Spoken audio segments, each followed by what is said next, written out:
What's going on, guys? Scar coming at you with another Magic the Gathering video. Today's video, we're going to be doing something a little bit different. We're going to talk about how overall Magic the Gathering as a whole has kind of evolved and changed over the course of since its inception, since early MTG. Now, I know I'm in the MTG Arena client. I really didn't know what background to kind of use for this, and I figured just have this in the background, and I'll probably things pop up as I go through the various rule changes and things like that, just give you a little bit more context and kind of give you an understanding, especially if you're a newer player. You are kind of like, as the game's kind of evolved, things have definitely changed, and you know, as being a newer player, you maybe just want to hear a little bit of the history of some rule changes and things like that. With that being said, guys, if you like the video, hit that like button. Definitely helps out when I do these other videos like this. It lets me know if these are kind of videos that you guys do want to see on the channel. And if you're new here and you want to enjoy the video, you can definitely hit the subscribe button and be notified when I do post new videos on the channel. We are on the close approach on the 1,000 subscribers mark. It'd be pretty cool to hit it before the end of the year, which I'm very hopeful for. But with that being said, guys, let's dive into the video and talk about the things. So the first big rule that kind of like is something that you may see actually in the MTG Arena client is actually the newer Mulligan Rule. Essentially, the Mulligan Rule before, I think it's M10, I think is roughly, maybe it was a little early. I'm not 100% sure roughly when these rules got in place. I think it was roughly around M10 got released. But essentially what it is, the old rule used to be that when you mulliganed, you essentially just reshuffled your library, your hand into your library, and then you redrew 6 cards. The new rule, if you played MTG Arena or even the client, or played Magic the Gathering recently, is that you essentially draw 7 cards. You then you throw 1 card into the bottom of your library, and you keep on doing this until you essentially have a complete hand. The reason why, I guess, it just didn't feel very good, and I think when MTG Arena first came out, this is actually the rule that was in MTG Arena, and I think this is kind of like one of the things that Wizards wanted to adopt. Now, that being said, actually thinking about it, when MTG Arena came out, maybe it was roughly around 2017, then is probably when this rule kind of went into effect. It just kind of gave it a more fair, balanced play, especially like when you're on the draw and you have to mulligan, you know, down to 6 or 5. It definitely does stink if you had to just draw 5 cards and just hopefully that was the good 5-card hand. This helps fix your cards a little bit to hopefully have a decent chance to possibly win the game, even if you do have to mulligan. So that was one of the rules that they had to do. So the next rule, if you've been playing MTG Arena at least for the past 6 months, this is one rule that you've probably seen that happen, and that is the companion rule. This is a rule that when they first came out, it was interesting, I would say, when companions first came out, just because essentially what it was, you just had a companion in your companion zone, and kind of like Commander and things like that, if you're familiar with that, if you haven't really played too much recent standard MTG Arena, is that essentially you just paid the companion's cost from your companion zone and it just came into play. The new rule, I guess, to make it more balanced, just because it was kind of unfair, just because essentially if you played a companion, you essentially had an extra card. There was some definitely some good decks that were around, like the Rakdos deck was definitely annoying with like the Lurrus and stuff like that, and we can kind of see in other formats that companions kind of did disrupt overall things. And I think Lurrus and that elk thing that I don't think anyone really plays in standard, I can't actually remember the name of it, those immediately got banned, I think within the first like month of the companions coming out. So I think they went ahead and they made the companion rule that essentially is what you see now if you do play companions, is essentially you have to pay 3 mana to add it to your hand and then eventually play it from your hand. Essentially this kind of, you know, lets you buy it in and your opponent can't directly target it immediately once you have it there, but they can target it once you add it to your hand, and kind of slows it down just a little bit to make it a little bit more balanced compared to someone who's not playing companion. And the last rule, this is actually kind of an old school rule, as the rules kind of will be here, and this is something you may not know of, but that is the anti-rule. Back in original MTG as a whole, the anti-rule actually was a rule that kind of was in effect that if 2 players agreed on playing for anti, they essentially would take a random card from their library before they drew and actually ante it up. So whoever won the game would win the card. Essentially, this was like a little creative way, especially in the early days of MTG Arena, MTG as a whole, where essentially it was just a little fun way. But as time has gone on, you know, you wouldn't want to have to ante it up. Also, are spells that actually interacted with this ante thing that would essentially make your opponent either ante more or vice versa. So they actually eventually went ahead and completely banned the anti-rule from all sanctioned play in 2001, is I think it was officially when it became banned from a sanctioned play, which is like, you know, anything that falls underneath the typical competitive MTG format. So it's kind of one of those weird ones that I figure that if you're a newer player, that's something you probably never even heard of, and it's kind of interesting that at some point Magic as a whole actually had a gambling side to it when it first was around. So back in the earlier days of MTG as a whole, there used to be a Mulligan Rule that used to be a lot different than the one you are familiar with today, and that is essentially the way it worked. Is it kind of worked like how it does today, but it's a little bit different. So essentially, when you mulligan your hand, you would actually take your hand, shuffle it back into your library, shuffle it up, and then draw 6 new cards, and essentially keep on going on from there. You know, taking one fewer card drawn every single time. And compared to the new rule today that they changed, essentially now you just draw your typical 7-card hand every time you mulligan, but now you have to just throw a card into your library. So that is kind of one of those things that they decided to change up, because I think they wanted to do it for the fairness of play, and this all happened roughly around the release of Core 2020 is when they decided to switch it up and actually change this mulligan rule, just because I think it helped the pace of play, and also, you know, help the player who actually had a mulligan, and make it a little bit more fair in that sense, so that player essentially could have a competitive hand even if they had to, you know, mulligan once or twice, if not more.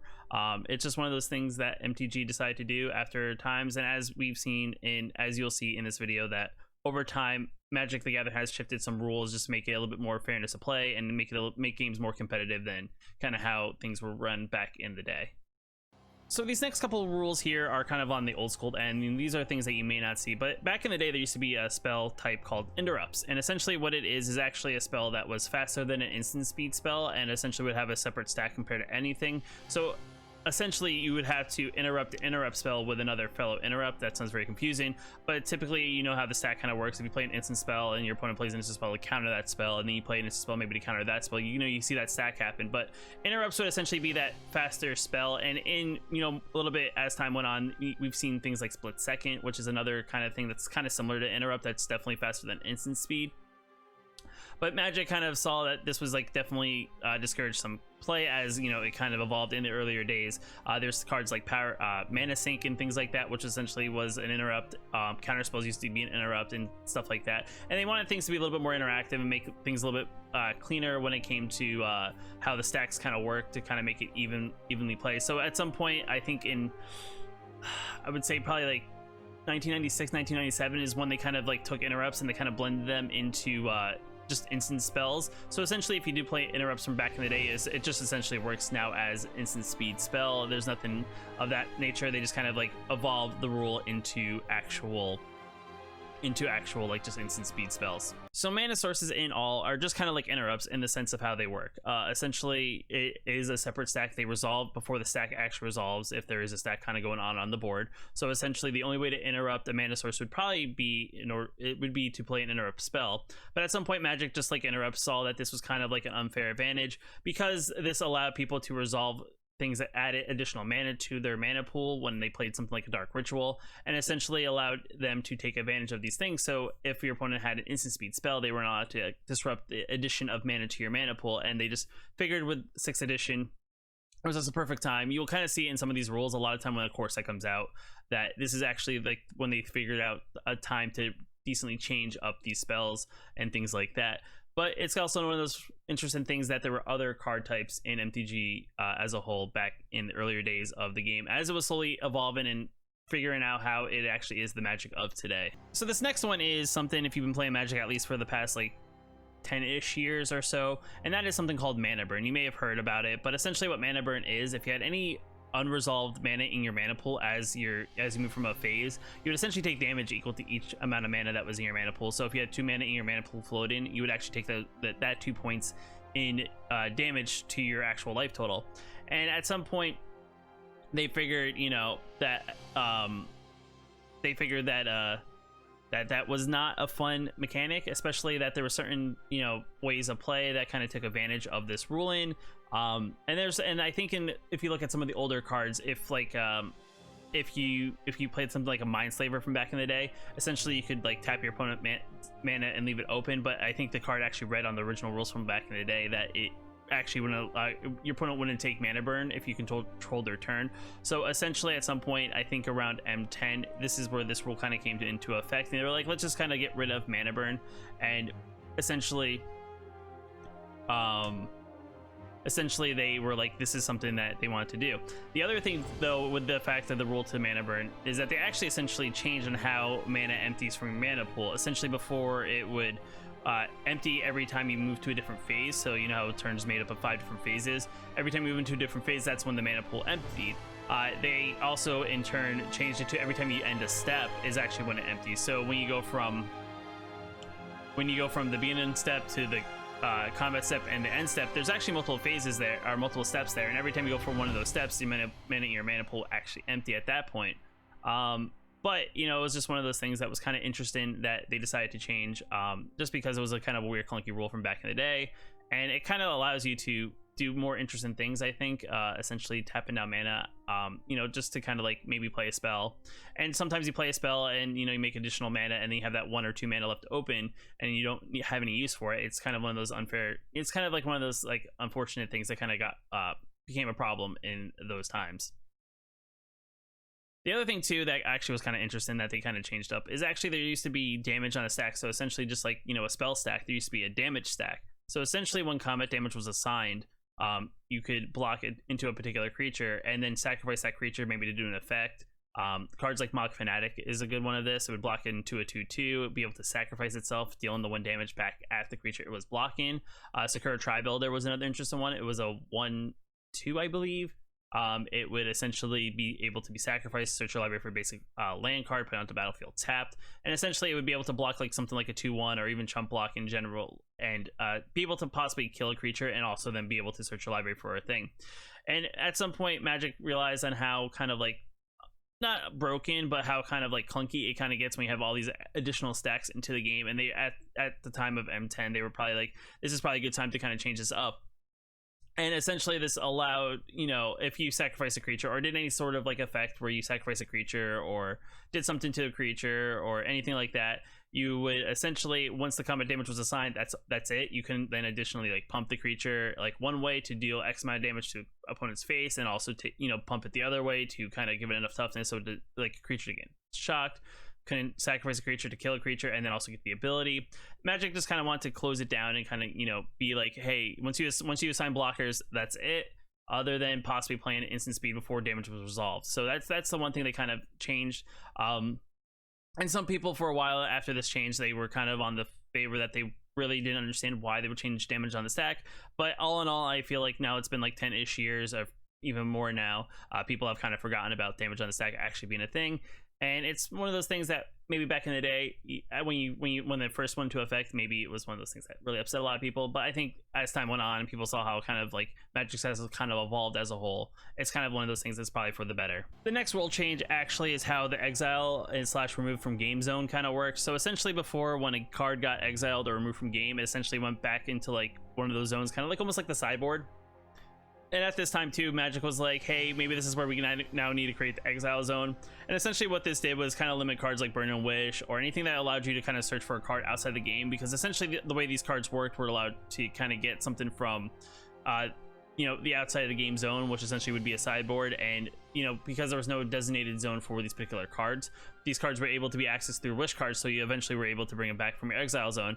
And in doing so with this rule, they decided to just kind of allow this zone to be a separate zone from the game. And it's in a way, unless the card specifically says so, there was no way to really target any of these cards in your exile and bring them back.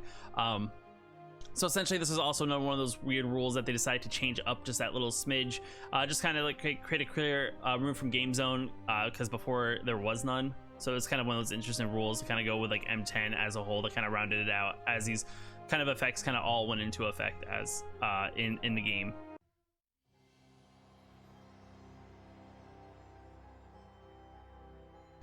Oh, so the next thing is actually like the big doozy, and this is actually the last rule I'm going to kind of go over, just because there's so many steps and how it's kind of evolved, and that is actually the legend rule. So essentially when legends were first introduced back in 1994, they were introduced a lot differently than they are today. So essentially legends were very unique back in the day when they first introduced, essentially being that you could only play one copy. This only lasted for about a year, and then they evolved into like the current state they are today. They play X amount of copies in the deck.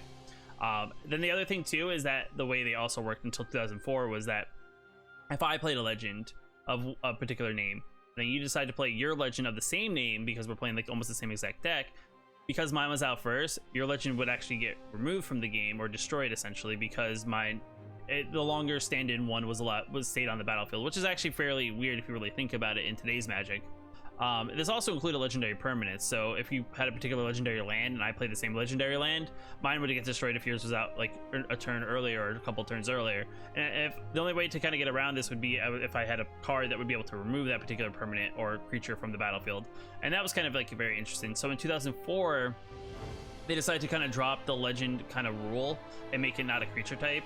And the way they also did with this is that they decided to just make legendary creatures just legendary creatures. So essentially, if you had a creature that was be able to choose a creature type, you wouldn't be able to choose legend as a creature type. It would just, you know, be whatever other creature type. So this is something they decided to drop and just make legend creature obsolete as a creature type.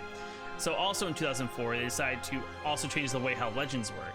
So as before, if I had a legend out first and you decided to play the same legend, yours would get destroyed. In 2004 they decided, like, well, if you play it, they're both gonna get destroyed. So it's kind of like, you know, it's kind of like almost like a counter in a way. And that's kind of very interesting. It kind of made, like, you know, legends be able to counter other legends. So if you had more copies or were able to draw, you know, the multiple copies of your particular legend from your deck and play them multiple times, you maybe could use one as a counter and maybe one as actually one to stay on the battlefield. So this is actually very interesting. The other thing that was very interesting, so in 2007 when Planeswalkers first got introduced, which I think in today's Magic are considered legendary legendary creatures or legendary Planeswalkers. So essentially, if you had multiple Jace Bellerins on the battlefield, you could essentially, you know, it applied the same legend rule. But back in the day, it didn't really work that way, and the way it worked was based on Planeswalker type. So if I had a Jace Bellerin, but you had a Jace the Mind Sculptor, this is probably the best way to kind of explain it, just because that's kind of the time period this happened. Is that I could play my Jace Bellerin to cancel your Jace the Mind Sculptor because they both had the same Planeswalker type as Jace. So this lasted for about until 2013. So in 2013, they decided to get rid of the Planeswalker Uniqueness rule that only applies to the particular player. So I can only play one Jace, and my Jace wouldn't be able to cancel out your Jace, so we both be able to play a Jace. And that I think made everything a little bit more smooth, just because if a Planeswalker was like the focal point of a deck, you kind of don't want not to have a Jace, if that makes sense. The other thing too is that in 2013 they decided that the legend rule only cares about permanents that are controlled by the same player. So if a player controls multiple legends as well as Planeswalkers, they decided the same rule applies. So if I played two legendary creatures of the same name, I could choose which one stays on the battlefield and which one gets removed to the graveyard. And they just figured that was just a better way to play.